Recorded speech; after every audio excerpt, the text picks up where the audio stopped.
Good day, brethren. Today's date is 29th of June. This is the last Sunday for the month of June. Thank you so much, brothers and sisters, for seeing you once again here. As always, we are coming to July, and you're still here, continuing to serve the Lord. Thank you so much, brothers and sisters. I really appreciate it, and God bless you for that. And hope to continue. Hope you continue to support this ministry. All right, so before we proceed, let's have a short prayer and let's bow down our head and let's pray. Our Father in heaven, Lord God, thank you so much, Lord, again for giving us another month to come next week. And thank you so much for the June month that we finished. Thank you so much, Lord, for always being there as we continue with our service to you, Lord. Thank you so much, Lord. And we pray that you will always be there for us, supporting us, improving us, blessing all the brothers and sisters who support here. Thank you for all the blessings that you have brought to us, Lord. Thank you so much, Lord.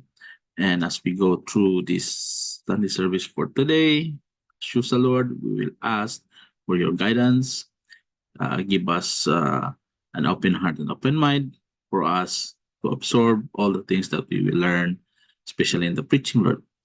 Thank you so much, Lord, for providing this day to us. And this is for you. And this is our reasonable service to you, Lord. Lord, never ending thanks to you. We thank you so much for everything. This we ask in Jesus' name. Amen. All right, brethren. So now we will proceed to the um, singing for today, which we will offer to the Lord before we proceed with scripture reading. Thank you so much once again, and God bless you. God bless you. All right.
Our scripture reading for today is taken from the book of 2 Samuel. We are now chapter 17, verses 1 to 29. Husai saves David. 2 Samuel chapter 17, verse 1. Moreover, Ahithophel said unto Absalom, let me now choose out 12,000 men, and I will arise and pursue after David this night. And I will come upon him while he is weary and weak-handed, and I will make him afraid, and all the people that are with him shall flee, and I will smite the king only. And I will bring back all the people unto thee. The man whom thou seekest is as if all returned. So all the people shall be in peace. And the saying pleased Absalom well and all the elders of Israel. Then Absalom called Nahushai the Archite also, and let us hear likewise what he said. And when Hushai came to Absalom, Absalom spake unto him, saying, Ahithophel hath spoken after this manner. Shall we do after his saying? If not, speak thou. And Hushai said unto Absalom, The counsel that Ahithophel hath given is not good at this time. For, said Hushai, thou knowest thy father and his men, that they be mighty men, and they be chaffed in their minds as a bear robbed of her whelps in the field. And thy father is a man of war, and will not lodge with people. Behold, he is hid now in some pit or in some other place. And it will come to pass, when some of them be overthrown at the first, that whosoever heareth it will say, There is a slaughter among the people that follow Absalom. Verse 10, And he also that is valiant, whose heart is as the heart of a lion, shall utterly melt. For all Israel knoweth that thy father is a mighty man, and they which be with him are valiant men. Therefore I counsel that all Israel be generally gathered unto thee, from Dan even to Beersheba, as the sand that is by the sea for multitude, and that thou go to battle in thine own person. So shall we come upon him in some place where he shall be found, and we will light upon him as the dew falleth on the ground, and of him and of all the men that are with him there shall not be left so much as one. Moreover, if he be gotten into a city, then shall all Israel bring ropes to that city, and we will draw it into the river until there be not one small stone found there. Verse 14, And Absalom and all the men of Israel said, The counsel of Hushai the Archite is better than the counsel of Ahithophel. For the Lord hath appointed to defeat the good counsel of Ahithophel, to the intent that the Lord might bring evil upon Absalom. Then said Hushai unto Zadok and to Abiathar the priest, Thus and thus did Ahithophel counsel Absalom and the elders of Israel, and thus have I counseled. Now, therefore, send quickly and tell David, saying, Lodge not this night in the plain of the wilderness, but speedily pass over, lest the king be swallowed up, and all the people that are with him. Now Jonathan and Ahimaaz stayed by in Rogel, for they might not be seen to come into the city. A wench went and told them, and they went and told King David. Verse 18. Nevertheless, a lad saw them and told Absalom, but they went both of them away quickly and came to a man's house in Bahurim, which had a well in his court, whither they went down. And the woman took and spread a covering over the well's mouth and spread ground corn thereon, and the thing was not known. And when Absalom's servant came to the woman to the house, they said, Where is Ahimaaz and Jonathan? And the woman said unto them, They be gone over the brook of water. And when they had sought and could not find them, they returned to Jerusalem. And it came to pass after they were departed that they came up out of the well and went and told King David and said unto David, Arise and pass quickly over the water. for thus hath Ahithophel counseled against you. Verse 22, Then David arose and all the people that were with him, and they passed over Jordan. By the morning light, there lacked not one of them that was not gone over Jordan. And when Ahithophel saw that his counsel was not followed, he saddled his ass and arose and got him home to his house, to his city, and put his household in order, and hung himself and died, and was buried in the sepulchre of his father. Then David came to Mahanaim, and Absalom passed over Jordan. He and all the men of Israel were with him.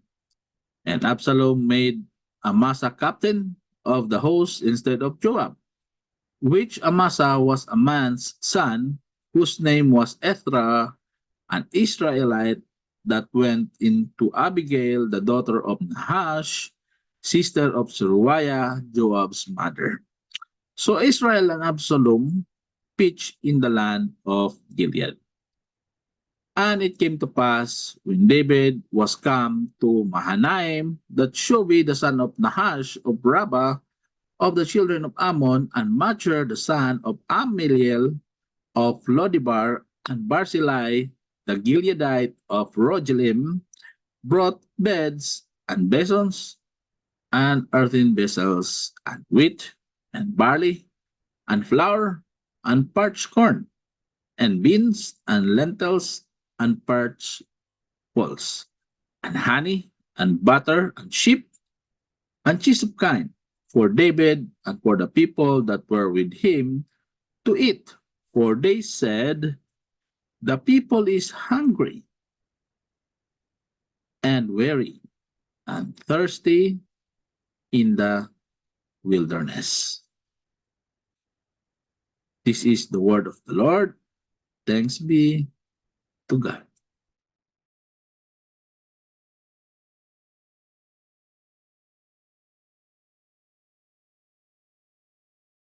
For the sorry prayer, brothers and sisters, please don't forget to pray for all your personal intentions and your personal prayers as well. Right, brothers and sisters? Let's all bow our head and let's pray.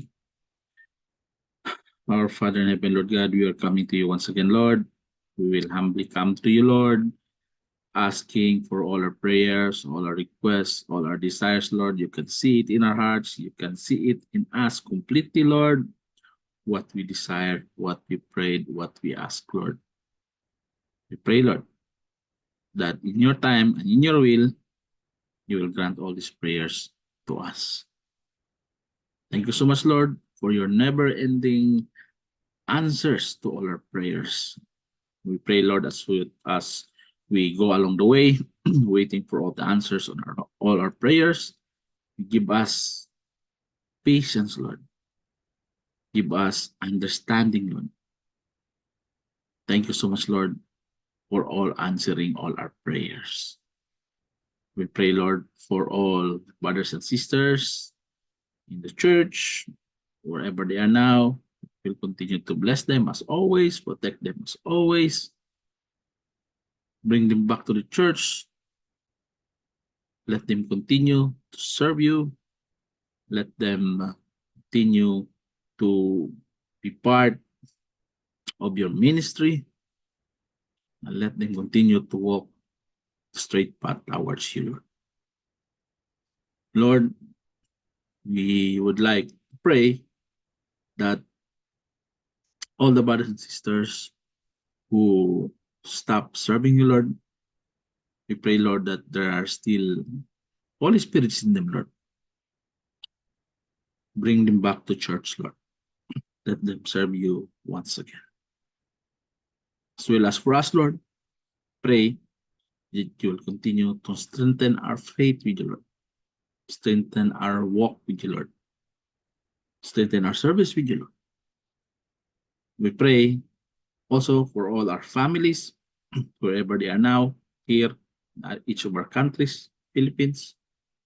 We pray, Lord, that will always protect them, give them also all the blessings.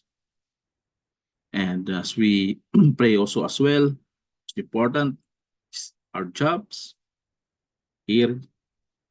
We pray, Lord, that as we are facing so many uncertainties, we are facing so many worries, so many challenges, so many workloads, so many problems we encounter, Lord, you will always be there. And we can see it that you're always helping us with those. We continue to pray, Lord, that you continue to provide us all the support with regards to our endeavors, especially with our financials, Lord. Help us with our financials. Provide us the things that we need for our responsibilities. Provide us all the things for the things that we need. You are a great provider, Lord. We know that. You will always be our great provider. Thank you so much, Lord, for being there with us as always. We pray for the church. We pray for the world. There should be peace and harmony in this world. Give us peace also with our brothers and sisters. Those who have broken relationships, heal them, Lord. Those who are struggling in life now, Lord, give them the faith, Lord. Help them with their faith that all the things that we cannot bear in our hands, we will lift it up to you, Lord, because we know you'll always be there, supporting us always, never ending, Lord. Thank you so much, Lord, for everything. Thank you so much, Lord, for all the things that you have done to us. Thank you so much, Lord, for owing our life to you. This we ask. In Jesus' name, amen. All right, brethren, now we will proceed to the preaching for today. Thank you so much once again.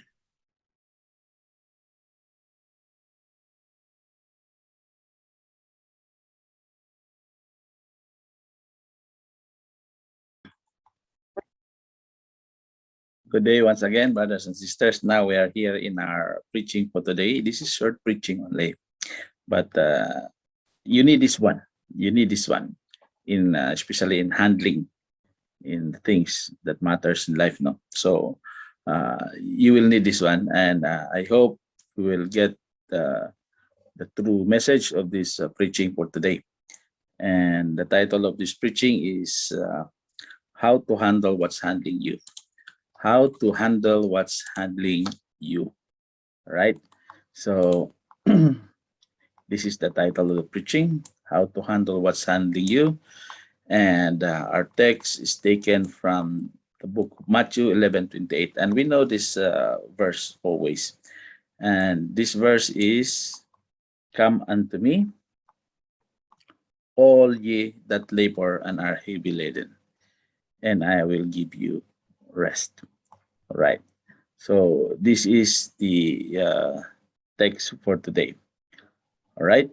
So before we proceed to the preaching, let's have a short prayer. Let's bow our head.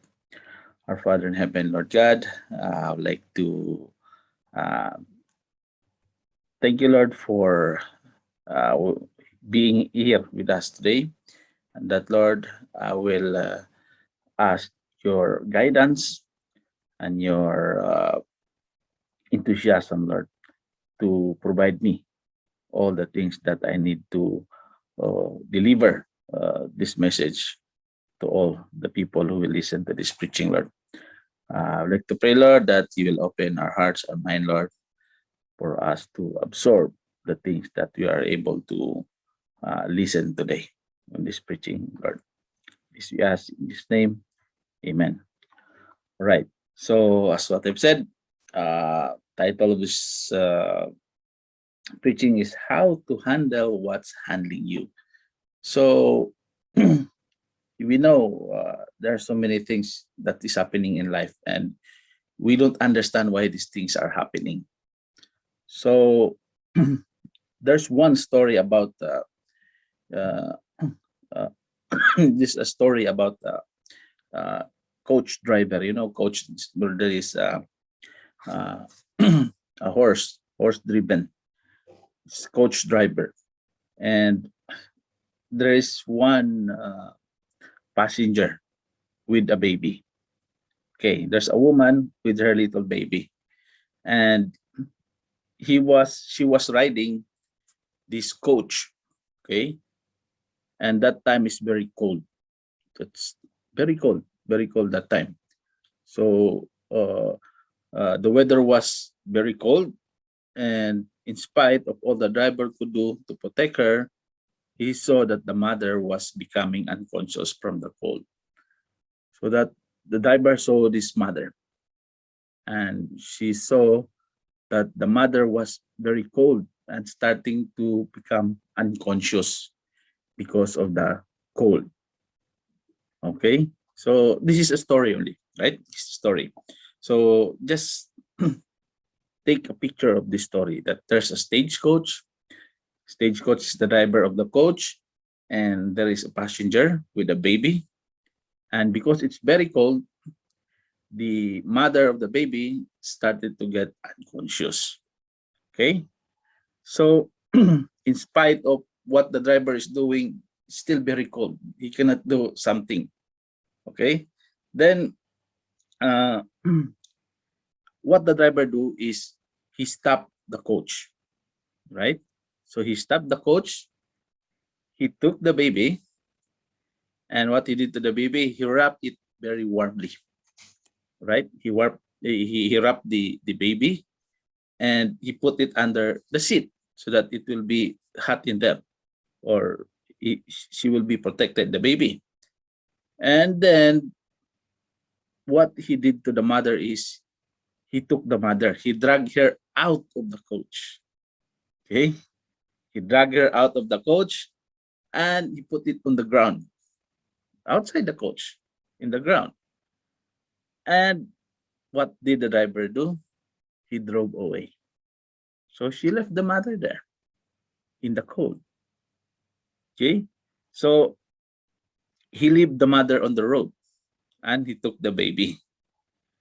But when this mother saw that her baby was already taken by the coach driver, she ran. It's like she was energized, and she ran.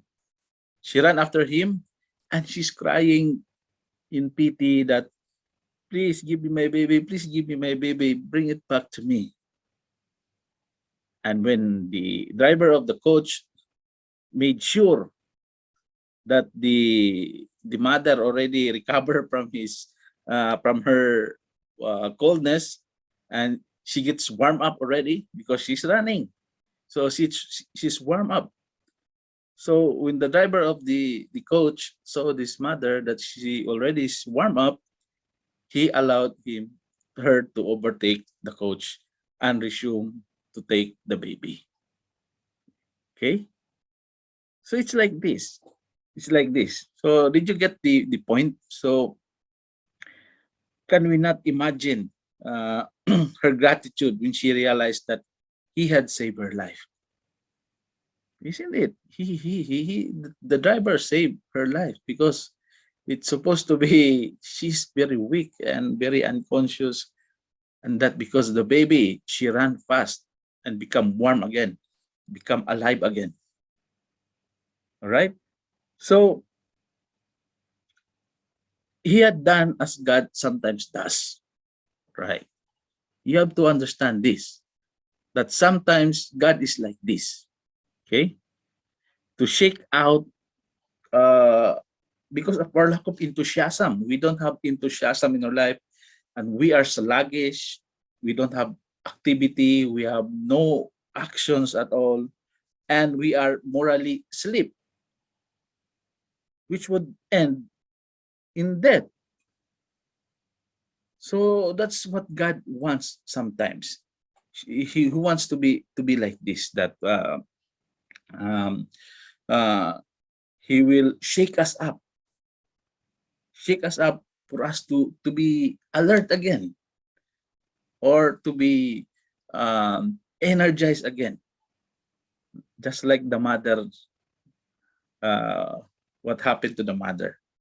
She's running fast and become warm again so that he can get back to take her baby. Okay. Because we should not be morally asleep, brothers and sisters. We should have this enthusiasm. We should not be sluggish.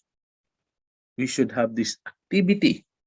We should have this action in this life. So sometimes when we forgot this, then God will shake us up. So this is how you will understand how these problems in your life is you are having now. That you are maybe spiritually um, uh, sleep. You're spiritually sleep. You're very weak in your spiritual. That's why sometimes God gives us these challenges for us to shake up and get back to Him. All right. Okay. So let's go to the the in depth of how to handle what's handling you. Right. So I hope you got the point of that story. Right. So sometimes God is like the driver of that coach. Okay. He will allow things to enter in our lives that nearly devastate us. Yes. He will allow things that almost killed us, or almost we are buried down deep problems. Sometimes He will allow us. He will allow that one, brothers and sisters. But He does it, why? To make us grow and to teach us more about Him. Okay? So you have to take note of that. That He does it for us to grow and to teach us more about Him. Now, we all know that trouble and trials are part and parcel of a human life. Do you agree with that? It's always part of our life. These troubles and trials, it's always there.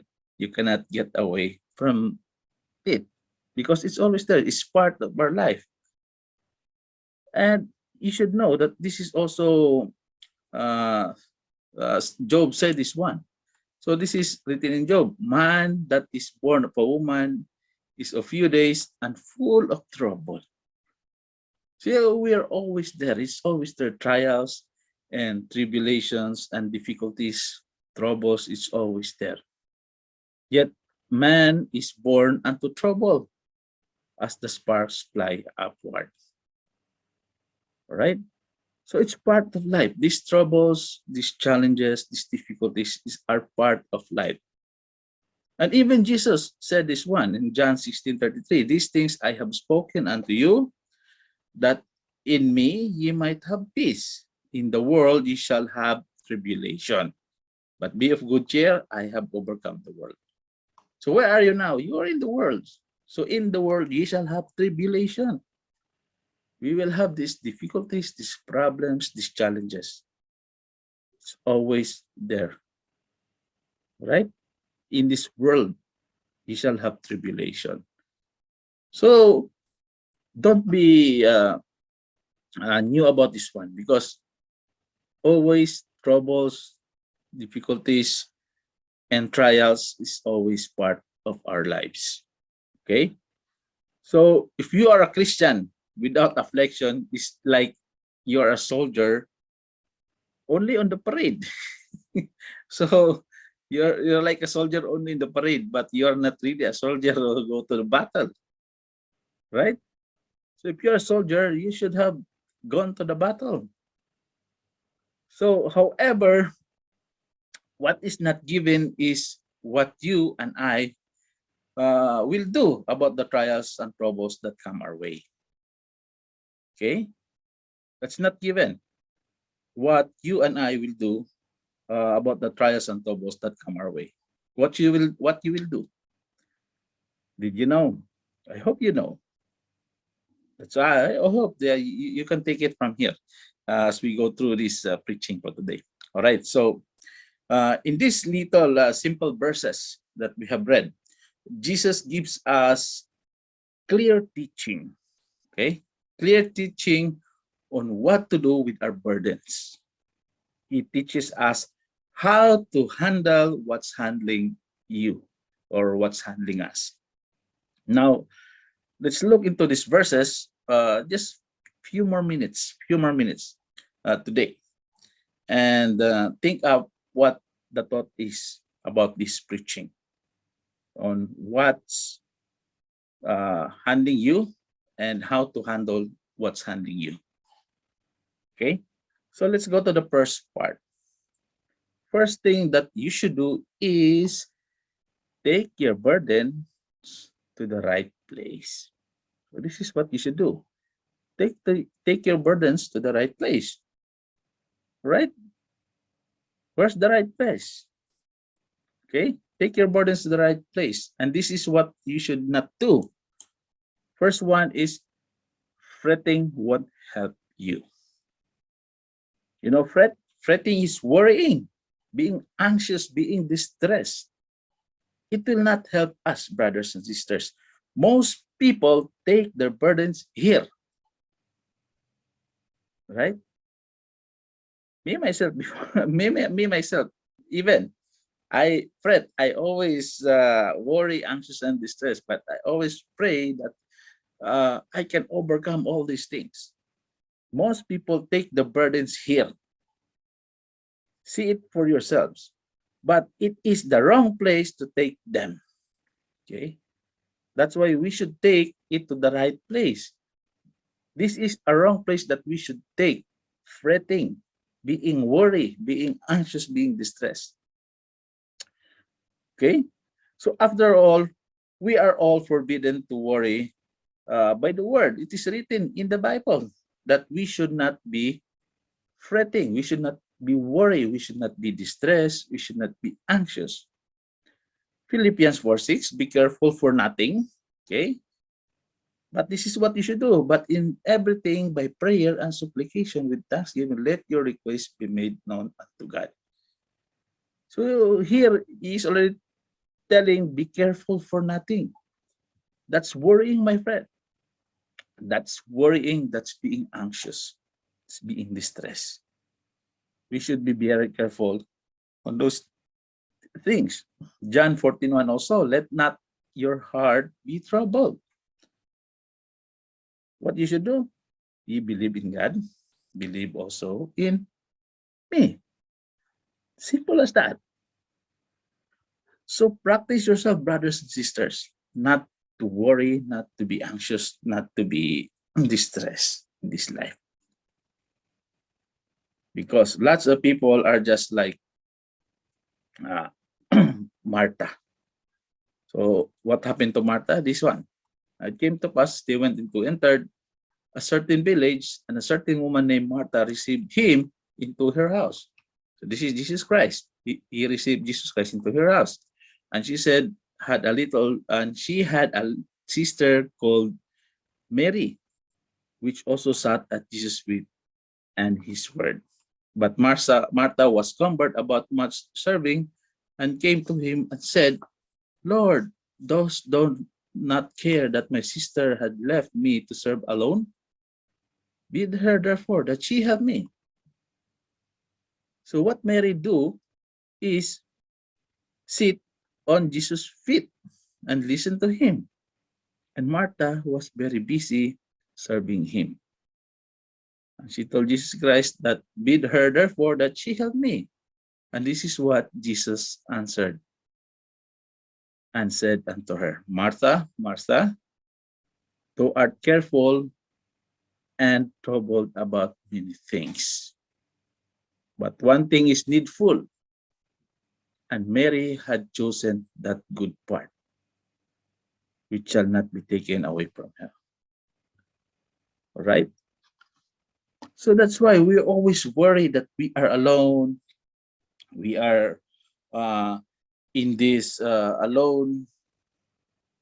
You should choose. Choose the part which is good. Okay? Like Martha do. No, not like Mary do, that she listens to Jesus Christ. And then Martha was very busy there. And is get envy why Mary did not help her. Because Mary chose the good part, which is to listen to Jesus Christ. But you should not be worried about these things. You should be very careful. Right? So that's number one. Number two is friends won't help you. Mostly friends won't help you, brothers and sisters. Believe me, mostly friends won't help you. Okay?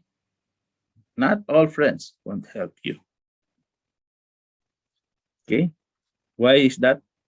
Job said this one to tell his friends about his burdens. Job was helped in the Bible, but he found that they were physicians of no value. This is what he said in Job 13:4. But ye are forgers of lies. Ye are all physicians of no value. Why am I saying this one, my brothers and sisters? Because the problem with friends is that they will lie to you. Mostly, friends will lie to you. They will allow you to lie around in self-pity and tell you that you have a right to do so. So these are not true friends. They're just sympathizing you. So they may even sympathize with you, but they can't really help you at all, brothers and sisters. With the real burdens of life, with the real burdens of life, where are they? Ask yourself. With the real burdens of life, where are they? Right? Proverbs 7:6, faithful are the wounds of a friend, but kisses of an enemy are deceitful. This means that a real friend is someone who tells you the truth, even when it rips your heart out. This is a true friend, brothers and sisters. Even if it hurts you that very much, he should tell you the truth. That's the friend. But mostly, most of our friends is just sympathizing us. That's why it won't help. It won't help. Friends won't help. Mostly friends don't help because they're just sympathizing us. Because a true friend, faithful are the wounds of a friend. It's here, written in Proverbs 7:6. Because a true friend will always tell you the truth, even it will hurt you so much. That's a true friend. Okay, that's letter B. That's number two. Number one is fretting won't help, and also friends won't help. And the three is this one, fleeing won't help you. And we can read in the Bible in these chapters. These are long chapters. If you have time to read this one, Numbers chapter 13 and 14 and Deuteronomy chapter 9, this is about Israel. When they are having a hard way, they are fleeing from the problems. Fleeing will not help you, brothers and sisters. You will never be able to run away from the problems and trials of life. That's for sure, 100%. You can never able to run away from the problems of life. That's why fleeing won't help you. It's like news before that there is one lady during the hurricane. She left to avoid that hurricane, and she took the first airplane going to another place. And when she reached that place, that's the time also there's another typhoon coming in the right time. When she arrived in that place, there's also a typhoon on that place on the right time she arrived there. So you can never flee away from your problems in life. You will never be able to run away from the problems and trials of life. It's always there. We will face it. brothers and sisters. And also, fighting won't help also. Fighting won't help. So a lot of people try to live in denial, brothers and sisters, and fight what they are called to face. They will fight when they are called what they are called to face. When their sin is one, they will fight for it. But problem is sometimes fighting against what the Lord brings into your life is dangerous. Okay? Fighting against the what the Lord brings into your life is dangerous. If you aren't careful about this, you might find yourself fighting against God. Okay? You might find something that you're already fighting God. It's like committing a mistake to solve a problem. Yeah? That's fighting back. Instead of uh, doing something good, okay, we'll do this one. This is our last resort. We will fight this one. Even if it's bad, we will do it. Then if you do that one, then you're fighting against what the Lord brings into your life. If you are not careful, you will find it that you are fighting against God. So fighting won't help, brothers and sisters. Let's move on. Let's go fast. The Father will help you. So this is the one. This is what you should think. The Father will help you. Hebrews 4:16. Let us come boldly unto the throne of grace, that he may obtain mercy and find grace to help in time of need. There you go. Notice the invitation. Come. He's telling, come. So the Lord allows open the door to his throne rooms and invites us all who are in need to come to him for help. He's inviting us. Let us therefore come boldly to the throne of grace. Let's go there in the throne of grace, brothers and sisters. And we will obtain mercy there. And we will find grace to help us in the time of need. We are invited to go to the throne of grace of God the Father, to obtain our mercy, to obtain help and grace in time of our need. Okay? So take note that his love and concern for the sheep in Luke 12:32. This is what he's telling. Fear not, little flock, for it is your Father's good pleasure to give you the kingdom. Okay? So his love and concern is with us. That's what the Father is doing. He is our Father, and he is interested in helping us through the difficult passages of life. He is our shepherd, and he will see to what we need. God is our shepherd. He will always see what we need. Right? Psalms of David, Psalms 23, 1 to 6. A Psalm of David, the Lord is my shepherd. You know this one. We always, these familiar verses. The Lord is my shepherd, I shall not want. He make me lie down in green pastures. He leadeth me beside the still waters. He restoreth my soul. He leadeth me in the paths of righteousness for his name's sake. Yea, though I walk through the valley of shadow of death, I will fear no evil. For thou art with me. Thy rod and thy staff, they comfort me. Thou preparest a table before me in the presence of mine enemies. Thou anointest my head with oil, my cup runneth over. Surely goodness and mercy shall follow me all the days of my life, and I will dwell in the house of the Lord forever. The Lord is my shepherd.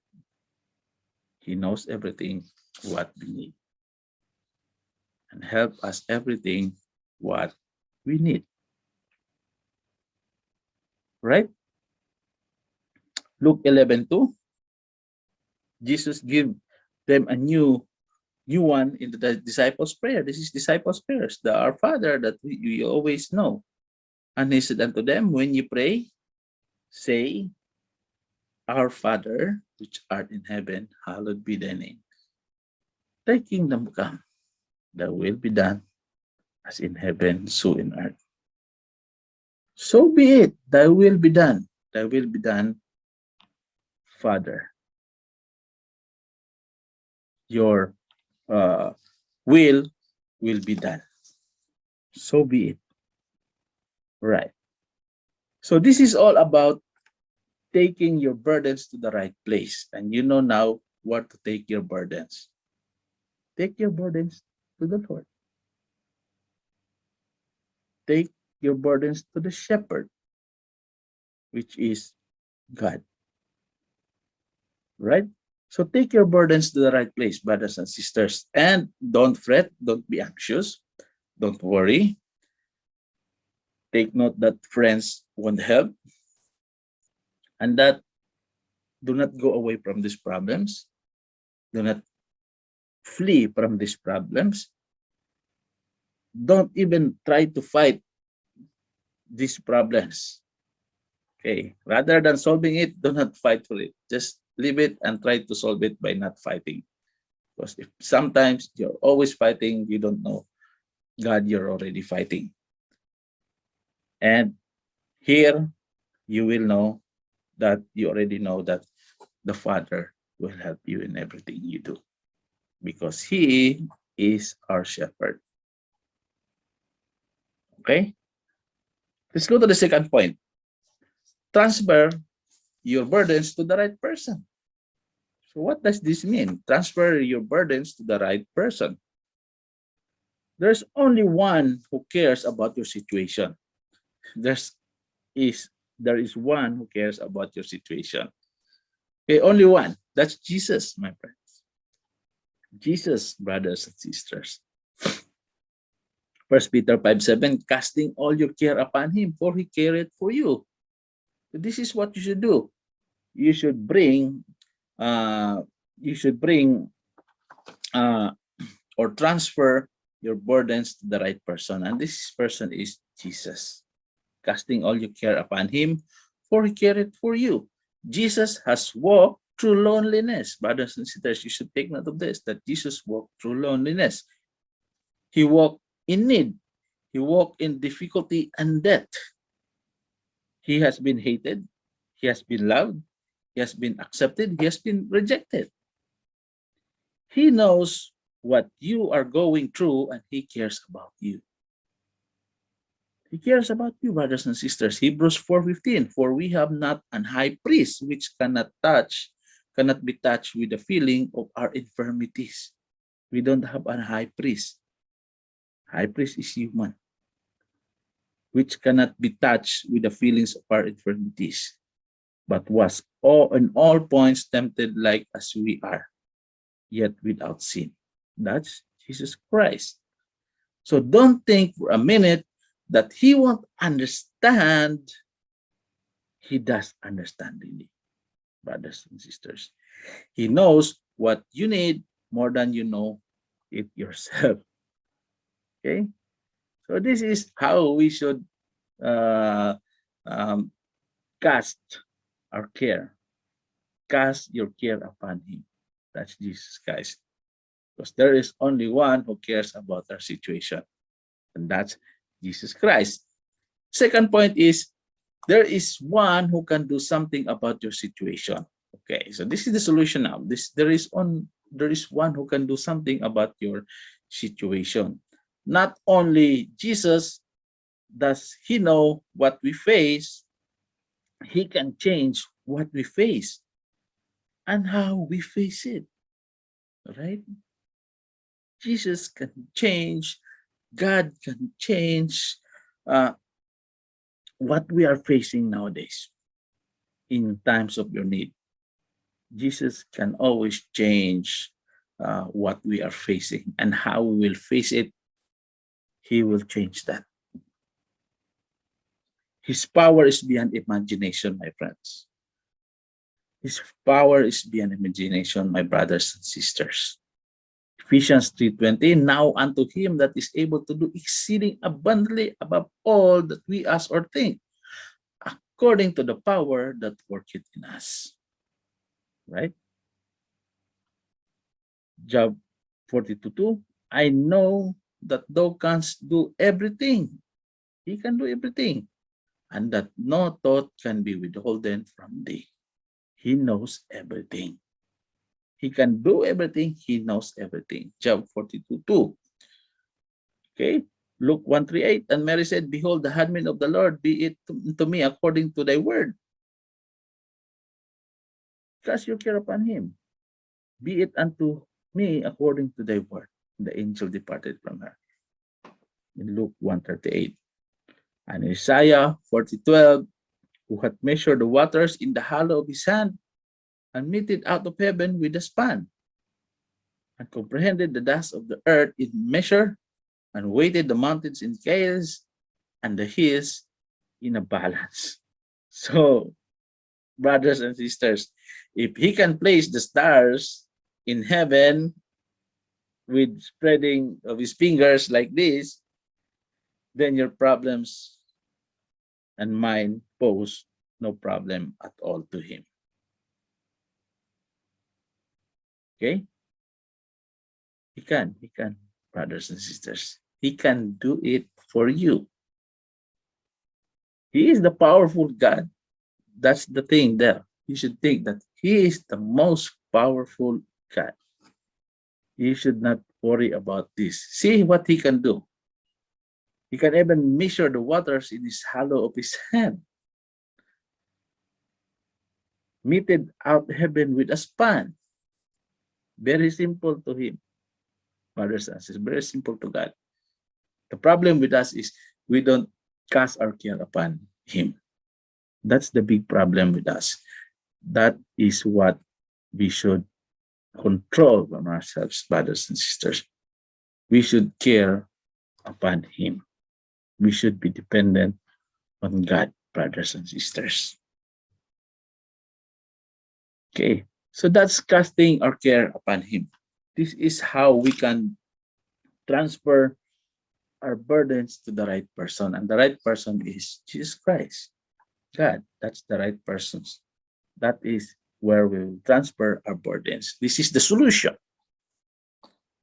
Okay, then after that, you should trust your burdens to the right provisions. Okay. Transfer your burdens to the right provisions. Now, take note of this. Sometimes he will remove your burden. Okay. Just think about this. Sometimes he will remove your burden. So there are times when the Lord changes your situation in an instant, removing your burden instantly. Okay. And sometimes also he will relieve your burden. Sometimes he will remove immediately, but sometimes he will relieve your burden. And when we say it's relieve your burden, there are times when the Lord will leave the burden on your shoulders. Okay, you still have the burden, but he will lighten the burden a little bit. Okay, he will lighten the burden. Don't worry about it. You still have the burden, but he will lighten it. Especially if you're a Christian, he will not give you a burden that you cannot bear. Think about this, brothers and sisters. Sometimes he will leave your burden, but he will make it light. We can carry it with ourselves. So be it. This is life. It's part. The problems and trials is part of life, brothers and sisters. Understand that one. And sometimes also he will rest in your burden. He will rest you in your burden. He will rest you in your burden. Okay, he will give you rest. This is the most common aid that we receive from him, brothers and sisters. He gives us grace to carry the load we have been assigned. Okay, he gives us grace to carry the load. It's here. 2 Corinthians 12:19, and he said unto me, my grace is sufficient for thee, for my strength is made perfect in weakness.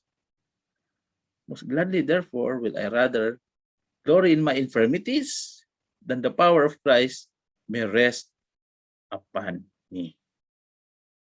So instead of your emotes during problems, just better glorify this one, your infirmities. Rather glory in my infirmities that the power of Christ may rest upon me, because we are made perfect in weakness. You see that one? Because most of us, we only call God during our times of trouble, right?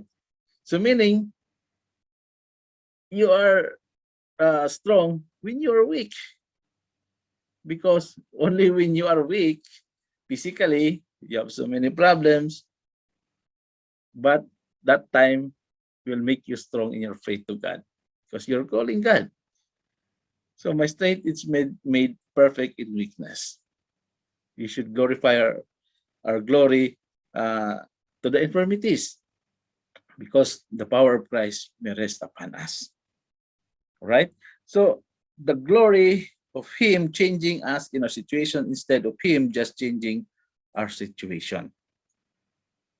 So, brothers and sisters, you can rest in His yoke, you can rest in His house, you can rest in His Spirit. And if that is happening, then you can rest in peace. You can rest in His peace, brothers and sisters. However, He decides to handle your situation. Okay? Take note of this, that He decides to handle our situation. You can be sure that He will always do that which is right for your life. Do you believe in that? Romans 8:28. Here you go. And we know that all things work together for good to them that love God, to them who are called according to His purpose. So whatever happening to your life now, it all works for good. There should be some reason for it. It all works for good. This is for your own good that is happening. If you are having so many burdens this time, it all works together for good.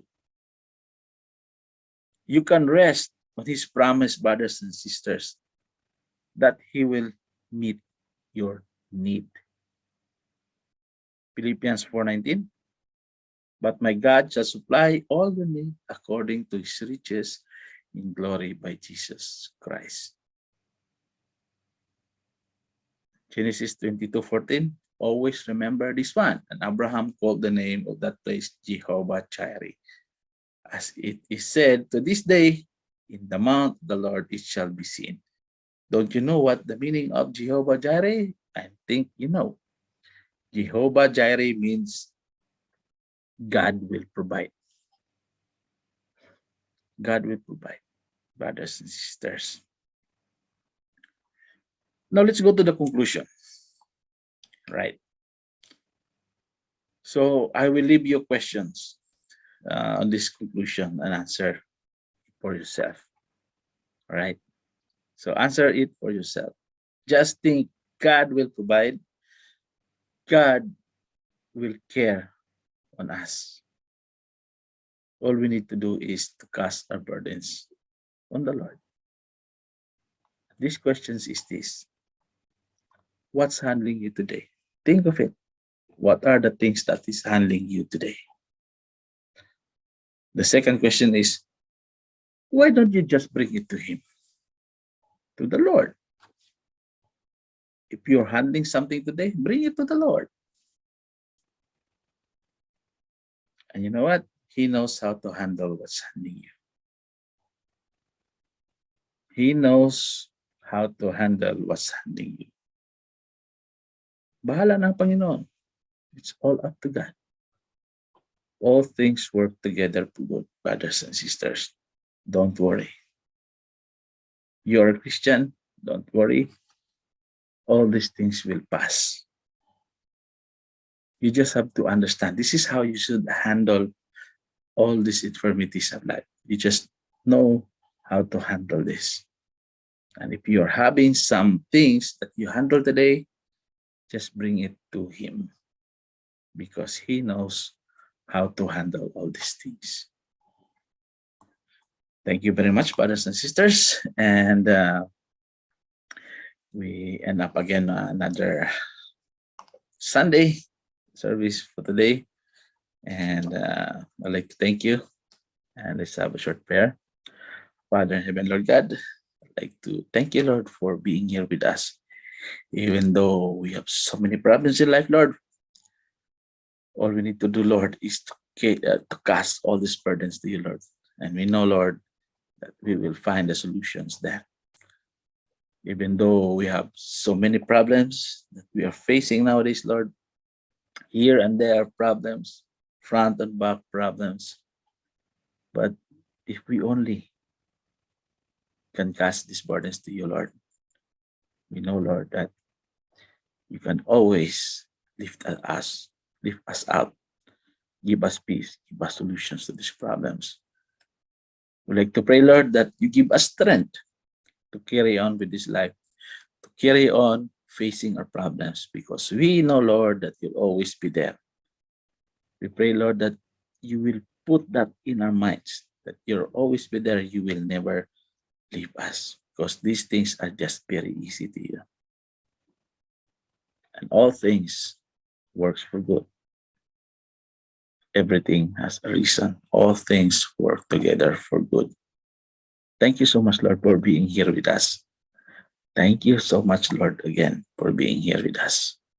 This we ask in His name. Amen.